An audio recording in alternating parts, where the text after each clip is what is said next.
all persons who are intending to disrupt peaceful elections in our country. I must assure the people of Kenya that from these by-elections and all the way to the next general elections, the people of Kenya must know that the National Police Service will impartially protect them to ensure that everybody can express their views.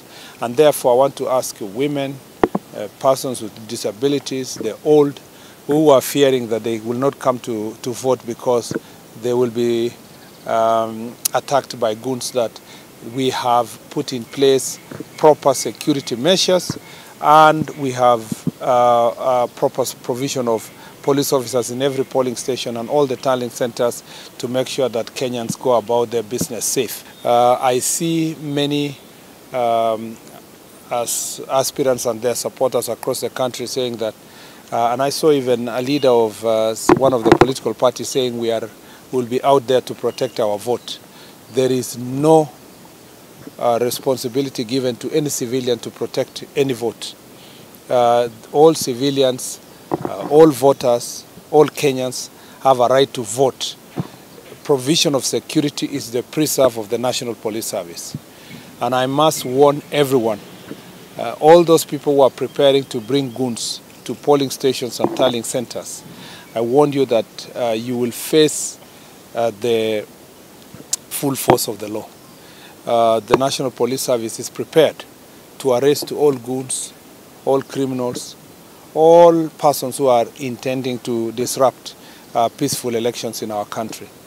I must assure the people of Kenya that from these by-elections and all the way to the next general elections, the people of Kenya must know that the National Police Service will impartially protect them to ensure that everybody can express their views. So everybody who is here, who was campaigning for a party or whatever, now your job is done. If you are an election observer, you have a right to become an election observer. If you have an agent, a registered agent, you do your work as an agent. Everybody else who is around loitering and trying to interfere with the elections will be treated as a suspect, like all other suspects. They are accusing the government of intimidation position. Our job as government is to ensure that goons do not intimidate the voters. And if we can succeed to intimidate the goons, we are very happy. And when goons complain that the government is intimidating them, it is my joy. My problem is when citizens are intimidated. We want to make sure that the goons are intimidated enough, not just intimidated, but they are arrested and charged, so that the people of Kenya can have confidence in our electoral process. We wish you well, we wish everybody well, success to all the candidates, and success to IEBC. I know there is a new IEBC team. We wish them the very best as they also work very hard to prove themselves in these elections. We don't want to let anybody down. Everybody must do their part. Those of us who are in the security sector must do our part. The voters must turn out, come out and vote. Exercise your right. We want to see huge turnouts around the country. That is the joy of democracy, and that's the joy of a working country, to see that its people are exercising their democratic rights peacefully and elected leaders they would like them to represent in the various legislative parliament and the county assemblies. What is your response on that? It is expected, of course, that some people make just allegations, and those are unsubstantiated allegations. First, the situation of Narok was very clear. When we realized that there was going to be a clash between two groups, when the National Police Service realized as such, the security team advised that both camps should stop the violent rallies because it was turning violent. So one partner wanted to continue anyway, yet the other agreed to follow the advice of the County Security Committee. So it was for the benefit and for the protection of the same people who are complaining and the Kenyans who wanted to turn up for the rallies peacefully. We were protecting them against the violent confrontation what was going to ensue because of this very same issue that I've told you, that some people were mobilizing young people to engage in acts of violence so that then they can blame in the police service. At least we are happy that someone is blaming us at the comfort of his house peacefully, no injuries, no death. It would have been a different story if we had allowed the situation to proceed and people die. People would have asked, where was the intelligence, where were the security, why did security take preventive action? So we are happy to take every preventive action. That's why we're here today, because we want to take preventive actions instead of waiting until something happens for you to come and give explanations as to who caused it and who was organizing and so forth. Every information the National Police Service gets, every intelligence information received will be acted upon so that we can avert any crisis. You know, so in security sector, people don't realize the work the security team is doing until something goes wrong. But when everything is peaceful, people think that it's just peaceful for the sake of it. They say that ukiona vyaelea vimeundwa. So there are people behind the security team that are making things work. And if they tell you, please avoid this route, avoid that route, because it's for the benefit of the people.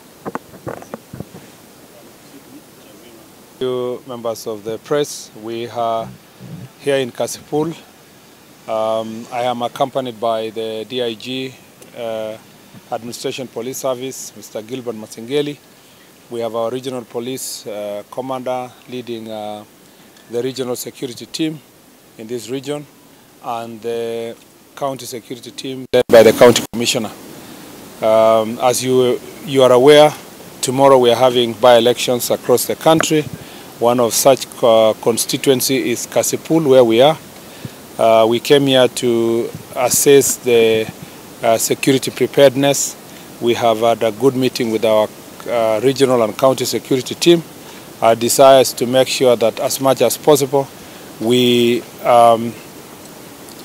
protect the citizens of this country as per the requirements of the Constitution, so that they can exercise their constitutional rights to vote in a peaceful environment, to vote for the leaders they like to vote with, to make the expression in the ballot without any fear or intimidation. Kenyans will know that we lost the member of parliament of this constituency in a tragic event that is still being handled in the courts by a legal process. We also know that in the run-up to these elections, which is going to happen tomorrow, we have witnessed cases of violence between campaign teams and competitors. And we also know that I was here just a few months ago on the issues of security, and we know that this region has continued to witness the challenges that are related with goods. There is a rising phenomenon where it's not just this region, but all over the country. We have a by-elections in Nairobi, we have it here, we have in Bere, we have in Western, in Kakamega, and also in Bungoma. And there is a rising behavior where aspirants are utilizing the services of goons to intimidate their opponents. I must say this, that we want to restore the confidence of the people of Kenya in the electoral process by making sure that these by-elections are peaceful and that they are being managed by the National Police Service, not by goons. In terms of, and it's very good that you asked me that question. There have been cases where police officers attached to VIPs have misused their firearm, sometimes almost to their own detriment. You know, sometimes they can easily find themselves in the way of harm because of how they have used their firearm. So let me say this, that any security measure taken by the National Police Service is, as I say, to avoid a crisis. If a police officer attached to VIP is working with goons, what is the best thing to do is to, first of all, get them away from this crowd of goons so that we can be able to deal with the goons decisively.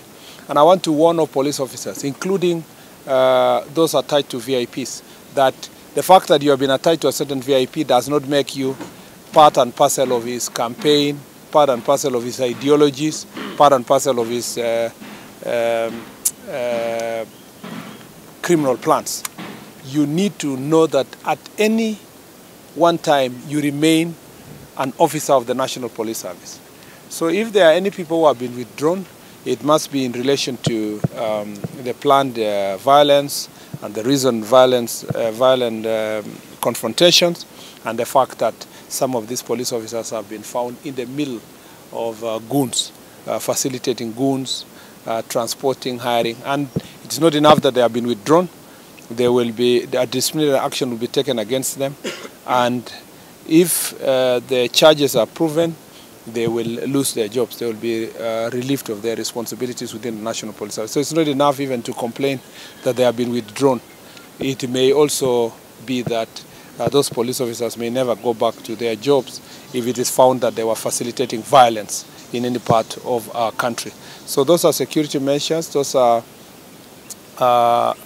efforts that we are trying to take to avert violence tonight and tomorrow, because we know we have the National Police Service and the security team have the intelligence, and they know who is doing what where, and that's why such measures must be taken.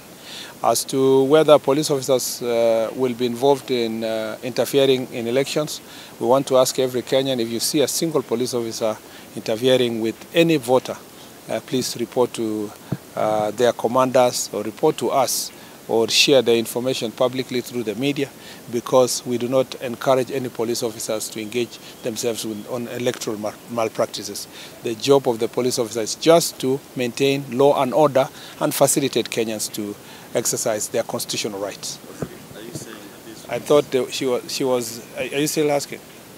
You answered. Okay. Then finally, Ben, I am aware that not just Natembea, but I'm aware that a number of VIPs on both sides of the political divide, their security have been withdrawn by the National Police Service, because they have the National Police Service have a report that their officers or the officers attached to them are involved in criminal activities.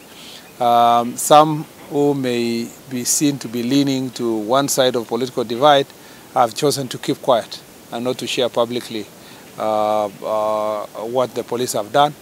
I've seen some have decided to go public. It is not only one person whose security has been withdrawn. It is a number of people, and in both political sides, because we want to make sure that nobody is shot by a police officer in the name of he was protecting these goons or was protecting his boss. In any case, there is no boss tomorrow in Kasipul. The people are the bosses, and they are going to elect their boss.